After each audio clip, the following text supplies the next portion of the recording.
Hello everyone. આગલા વિડીયોમાં આપણે ગરીબીના કારણો જોઈ ગયા છીએ. આપણે પ્રકરણ 5 મહત્ત્વનું ચેપ્ટર જેમાંથી 10 માર્કનું પૂછાવાનું છે બોર્ડની પરીક્ષામાં એ ભણી રહ્યા છીએ. આજે આપણે જોશું ગરીબીના કારણો પછી ગરીબી ઘટાડવાના ઉપાયો. તો ગરીબી ઘટાડવાના ઉપાયો, કારણ કે હવે ગરીબી વિશે આપણને પૂરેપૂરી ગરીબીનો આખો ખ્યાલ સમજાઈ ગયો છે.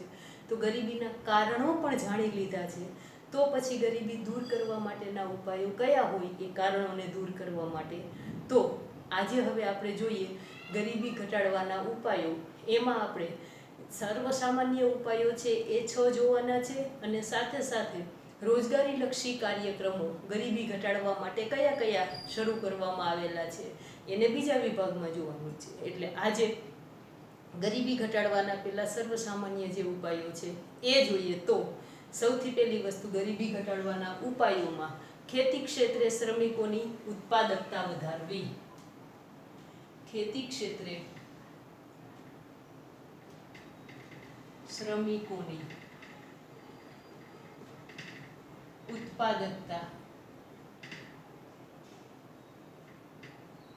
વધારવી. આપણે એના કારણોમાં જોયું હતું ને કે નીચી ખેત ઉત્પાદકતા, શ્રમિકોની માથાદીઠ ઉત્પાદકતા પણ શ્રમિક દીઠ ઉત્પાદકતા પણ નીચી, અને હેક્ટર દીઠ ઉત્પાદકતા પણ નીચી છે ભારતમાં, અને એને લઈને ગરીબી વધુ છે. તો એ કારણને દૂર કરવા માટે શું કરવું પડે? તો કે ખેતી ક્ષેત્રે શ્રમિકોની ઉત્પાદકતા વધારવી. અને આ ઉત્પાદકતા વધારવા માટે શું કરવાનું?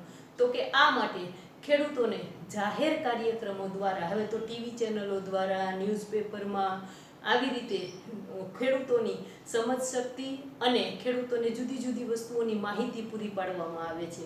ગુજરાતીઓમાં પણ ઈટીવી ગુજરાતી અને TV9 ને સ્પેશિયલ કૃષિ માટેની ચેનલો પણ ચલાવે છે. એટલે ખેડૂતોને જાહેર કાર્યક્રમો દ્વારા સુધારેલી ટેકનોલોજી, સસ્તા કૃષિ નિપજકો, એના બિયારણો અને સુધરેલું આખું માળખું, કે જે માળખાકીય સુવિધાઓ કૃષિ ક્ષેત્રને પૂરી પાડવામાં આવે છે, તો આ બધા વિશે એને માહિતગાર કરવા જોઈએ.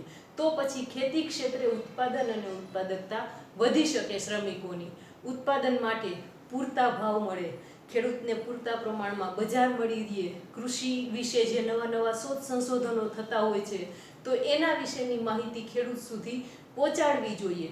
અને આના માટે રેડિયો દ્વારા, ટેલિવિઝન દ્વારા, યુટ્યુબ દ્વારા આજે ખેડૂત પણ નેટનો ઉપયોગ કરતા થઈ ગયા છે, અને ખેડૂતોમાં આ બધી જ બાબતોની જાણકારી અને એની જાગૃતતા લાવવા માટેના સરકાર દ્વારા જુદા જુદા કાર્યક્રમો કરવામાં આવે છે. ત્યાર પછી બીજી બાબત જોઈએ તો નાના પાયાના ઉદ્યોગોનો વિકાસ.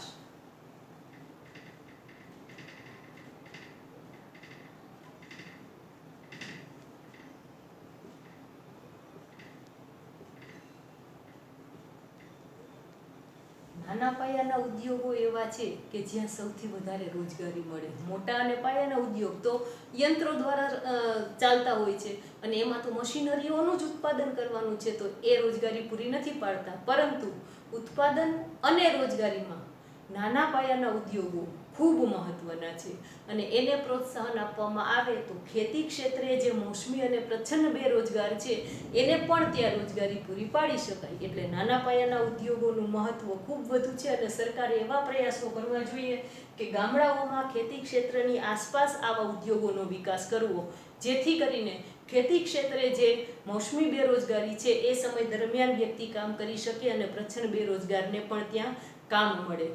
ત્યાર પછી અસંગઠિત ક્ષેત્રનો વિકાસ.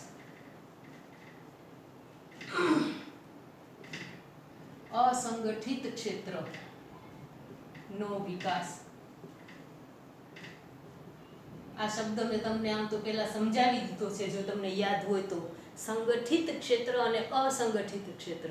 સંગઠિત ક્ષેત્ર કે જે સરકાર સાથે સીધા જોડાયેલા છે, મતલબ કે જે સરકારી નોકરિયાત છે, સરકાર જેને પેન્શન પણ પૂરું પાડે છે, જેને પગાર પણ પૂરું પાડે છે, આવા જે ક્ષેત્ર છે એને સંગઠિત કહેવાય. અને એ સિવાયના જે ક્ષેત્ર સાથે રોજગારી જેને મળે છે એ બધા જ અસંગઠિત ક્ષેત્રના કર્મચારીઓ છે કે કામદારો છે. ખાસ કરીને આમાં નાના નાના કામ કરનારા વર્ગ, શાકભાજી વેચનાર, બાંધકામ ક્ષેત્રે જે કાંઈ મજૂરો સંકળાયેલા છે એ બધા જ પછી ખેતી સાથે સંકળાયેલા બધા જ મજૂરો, ખેડૂતો, હાથ લારી ચલાવનારા જે ગરીબ લોકો છે, તો આ બધી જ જે કંઈ લોકો છે એ બધાનો સમાવેશ અસંગઠિત ક્ષેત્રમાં થાય છે, કે જેનું કોઈ સંગઠન નથી, જેનું કોઈ માળખું નથી, જેના કોઈ નીતિ નિયમો નથી. એટલે આવા ક્ષેત્ર સાથે સંકળાયેલા લોકોનું શોષણ સૌથી વધારે થતું હોય છે. માટે આવા કામદારોની સ્થિતિ સુધરે, અને એ સુધારવા માટે રાષ્ટ્રીય આયોગ દ્વારા જો 2014 પછીથી જે પંચવર્ષીય યોજનાઓ છે એ પૂરી થઈ ગઈ છે, અને ત્યાર પછીથી નીતિ આયોગ શરૂ થયો છે, અને એ નીતિ આયોગ દ્વારા ધીમે ધીમે આવા બધા જ કે જે અસંગઠિત ક્ષેત્ર સાથે સંકળાયેલા કામદારો છે, મજૂરો છે, હાથલારી ચલાવનારા છે, આ બધા માટે વીમા યોજનાઓ શરૂ કરવામાં આવે છે, અને એને કામની પરિસ્થિતિ, એક તો એનું શોષણ ન થાય એટલે કેટલા કલાક કામ કરવું, કામની પરિસ્થિતિ નક્કી કરે, જીવન વીમો, સ્વાસ્થ્ય, વૃદ્ધાવસ્થા પેન્શન જેવી સુરક્ષા પૂરી પાડવા માટેની ભલામણ થઈ છે. કારણ કે અસંગઠિત ક્ષેત્રે જે કામ કરે છે એ શ્રમિકોનું પણ આવી રીતે શોષણ ન થાય એ ધ્યાન રાખવું એ સરકારની ફરજ હોય છે. માટે નીતિ આયોગ દ્વારા આવી ભલામણ કરવામાં આવેલી છે કે એના માટે આ બધી જ બાબતનું ધ્યાન રાખવામાં આવે. ખાસ વૃદ્ધાવસ્થા, કારણ કે સરકારી નોકરિયાતને કોઈ પેન્શન મળે છે, અહીંયા કામ કરનાર વૃદ્ધ થશે તો એને કોણ સાચવશે? પહેલાં અમસ્તા એની આવક તો ઓછી જ છે. જે હાથલારી ચલાવે, શાકભાજી વેચે, આ બધા જ છૂટક મજૂરી કરનારા છે. ખાસ કરીને બિલ્ડિંગમાં જે કંઈ કડિયાઓની સાથે મજૂરી કામ કરતા હોય, તો એના સ્વાસ્થ્ય માટે, એના જીવન વીમા માટે, એના વૃદ્ધાવસ્થા પેન્શન માટે કંઈક તો વ્યવસ્થા કરવી જ જોઈએ. એના માટેની ભલામણ કરેલી છે. સાથે સાથે ખેડૂતો માટે પણ પાણી અને ધિરાણની સગવડો કરવાની ભલામણ કરેલી છે. ખેડૂતોને પણ જરૂરિયાત મુજબનું ધિરાણ પૂરું પાડે અને સિંચાઈની સગવડ ઊભી થાય તો ખેતી ક્ષેત્રની ગરીબી પણ દૂર થાય. કારણ કે વધારે પાક લઈ શકાય એકથી વધારે જો સિંચાઈની સગવડ હોય તો. એટલે અસંગઠિત ક્ષેત્રનો વિકાસ થાય તો આ મોટી સંખ્યામાં લોકો અસંગઠિત ક્ષેત્ર સાથે જોડાયેલા છે, તો ભારતમાં ગરીબી દૂર થાય. કારણ કે આ ક્ષેત્રમાં જે કામ કરે છે એનું જ શોષણ સૌથી વધારે થાય છે. એટલા માટે એ બહુ મહત્વનું પરિબળ છે. ત્યાર પછી ચોથો મુદ્દો જોઈએ, યોગ્ય કર નીતિનો ઉપયોગ કરવો. યોગ્ય કર નીતિનો ઉપયોગ. તો યોગ્ય કર નીતિ એટલે કેવી? અર્થતંત્રમાં આવકની અસમાનતા ઘટે એવી કર નીતિ સરકારે રાખવી જોઈએ. અને એ રીતે આવકની પુનઃ વહેંચણી માટે સરકાર દ્વારા કર નીતિનો ઉપયોગ થાય. તો કઈ રીતે? તો કે જે અમીરો વાપરે છે એવી વસ્તુઓ ઉપર વધારે કર નાખે, વધારે ટેક્સ નાખે. કારણ કે એની પાસે તો પૈસા છે જ, તો એની મોજ શોખની વસ્તુઓ, વૈભવ વિલાસની વસ્તુઓ છે એની ઉપર ખૂબ વધારે ટેક્સ નાખી અને એની જે આવક થાય છે એ આવકમાંથી સરકાર ગરીબ વ્યક્તિઓ છે કે જેને 2 ટંકનું ખાવાનું નથી મળતું, એને જે ગરીબી રેખા નીચે જીવે છે, એને 2 રૂપિયા કિલો ઘઉં અને 3 રૂપિયા કિલો ચોખા સરકાર કઈ રીતે પૂરું પાડે? આ કંઈ કોઈ જગ્યાએ ઉત્પાદન તો આટલું સસ્તું થતું ન હોય, પરંતુ અમીરોની વસ્તુઓ ઉપર વધારે ટેક્સ નાખીને સરકાર આવક ઊભી કરે છે અને એ આવકની પુનઃ વેચણી આ રીતે ગરીબોને સબસિડી પૂરી પાડીને કરે છે. એટલે અર્થતંત્રમાં આવકની અસમાનતા ઘટાડવા માટે સરકાર આ રીતે કર નીતિ અપનાવે છે કે ભાઈ અમીરો છે એની મોજ શોખની અને વપરાશી વસ્તુઓ, બ્રાન્ડેડ વસ્તુઓ, હોટેલો, આ બધા ઉપર વધારે કર નાખો, જેથી સરકારની આવક વધે અને એ ગરીબોની સ્થિતિ સુધારવા માટે એ આવકની ફરીથી વેચણી કરે. એટલે ગરીબોને વસ્તુઓ સસ્તા પ્રમાણમાં પૂરી પાડે. આમ ધનિકો ઉપર વધારે કર અને ગરીબો ઉપર ઓછો કર અથવા તો કર રાહતો, આવી નીતિ દ્વારા અર્થતંત્રમાં કે સમાજમાં પ્રવર્તી ગરીબીને ઓછી કરી શકાય અને એને લઈને આવકની અસમાનતા પણ ઘટે અને જેથી ગરીબીમાં ઘટાડો થાય. 5મો મુદ્દો આવશે, માનવ મૂડી રોકાણમાં વધારો.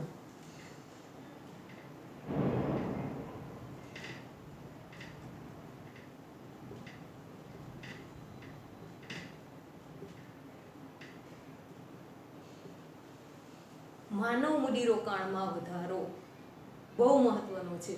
વિકસિત રાષ્ટ્રોમાં શિક્ષણ, આરોગ્ય, કૌશલ્ય વર્ધનમાં મૂડીરોકાણ કરવામાં આવે છે, કારણ કે વિકસિત રાષ્ટ્રો એવા છે કે જ્યાં વધુમાં વધુ શિક્ષણનું પ્રમાણ છે અને લોકોનું આરોગ્ય સારામાં સારું. એને ખબર છે કે શિક્ષિત અને જેનું સ્વાસ્થ્ય સારું છે એવી વ્યક્તિ બહુ સારી રીતે કામ કરી શકશે. એટલે શિક્ષણ, આરોગ્ય અને સ્કિલ ડેવલપમેન્ટ, કૌશલ્ય વર્ધન, એમાં મૂડીરોકાણ સૌથી વધારે કરે છે. અને ત્યાં બેરોજગારીનું પ્રમાણ ખૂબ ઓછું છે. અને બેરોજગારી ઓછી હોય તો ગરીબી ઓછી હોય, સ્વાભાવિક જ છે. આમ સમાજમાં સારું શિક્ષણનું સ્તર, રોજગારીનું સારા વિકલ્પો પૂરા પાડે છે. શિક્ષિત વ્યક્તિને વધારે સારી જગ્યાએ ઓફર મળે જોબની, અભણને એટલું કામ મળતું નથી. એટલે શિક્ષણનું સ્તર સારું હોય તો રોજગારી માટેના વિકલ્પો વધે છે અને જે શિક્ષિત વ્યક્તિ છે એને પસંદગી મળે છે કઈ જગ્યાએ કેવી નોકરી કરવી તે. જે અશિક્ષિત છે ને તો જ્યાં કામ મળે ત્યાં કરવું પડે. એટલે શિક્ષણનું સ્તર સુધરે તો અંતે તો ગરીબીના મૂળમાં જ એ ઘા છે, અને તો રોજગારી વધે, અને રોજગારી વધે તો ગરીબી ઘટે. આમ કૌશલ્ય વિકાસથી કામદારોની ઉત્પાદકતામાં પણ વધારો થાય છે. માટે કામદારોના કામના સ્થળોએ ખાસ કરીને આવા તાલીમોનું આયોજન કરવું પડે. અમે શિક્ષક છીએ તોય અમારી દર વર્ષે તાલીમ હોય છે. દરેક કર્મચારી જે તે જગ્યાએ કામ કરતો હોય છે એના કૌશલ્ય વર્ધન માટે તાલીમનું આયોજન કરવું ખૂબ જરૂરી હોય છે. અને તાલીમ મળવાથી વ્યક્તિમાં સ્કિલ ડેવલપ થાય છે, અને વ્યક્તિમાં સ્કિલ ડેવલપ થાય એટલે એ સરકાર આવા બધા જ જે ખર્ચા કરે છે માનવમાં કરેલું મૂડીરોકાણ છે. અને 1% પણ માનવમાં મૂડીરોકાણ કરે છે તો 1% રાષ્ટ્રીય આવકમાં વધારો થઈ શકે છે. એટલા માટે વિકસિત દેશો માનવ મૂડીરોકાણમાં સૌથી વધારે ખર્ચ કરતો હોય છે, અને એટલે ત્યાં ગરીબીનું પ્રમાણ ઓછું જોવા મળે છે. ત્યાર પછી છઠ્ઠો મુદ્દો આવે છે વ્યાજબી કિંમતે વસ્તુઓ અને સેવાઓ પૂરી પાડવી. વ્યાજબી કિંમતે વસ્તુઓ અને સેવાઓ. જો અર્થતંત્રમાં વ્યાજબી કિંમતે વસ્તુઓ અને સેવાઓ કારણ કે પૂરી પડતી હોય તો ગરીબો બધી જ વસ્તુ વાપરી શકશે. કારણ કે જો ભાવ વધારો થાય તો ખરીદ શક્તિ ઘટી જાય.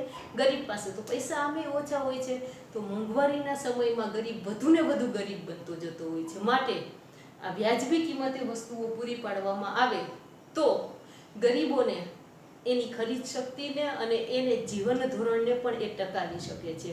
અને એટલા માટે સરકાર દ્વારા જાહેર વિતરણ વ્યવસ્થા, સસ્તા અનાજની દુકાનો ખોલવામાં આવે છે અને એ રાહત દરે ખાદ્ય સામગ્રી પૂરી પાડવામાં આવે છે, જેથી ગરીબોને ખાસ કરીને પ્રત્યક્ષ રીતે ગરીબીમાં ઘટાડો કરી શકાય અને ગરીબોને મદદ થઈ શકે આર્થિક રીતે. સસ્તા અનાજની દુકાનો દ્વારા ગ્રામીણ અને શહેરી ક્ષેત્રે સસ્તા દરે પાયાની જરૂરિયાતની ચીજવસ્તુઓ પૂરી પાડવામાં આવે છે.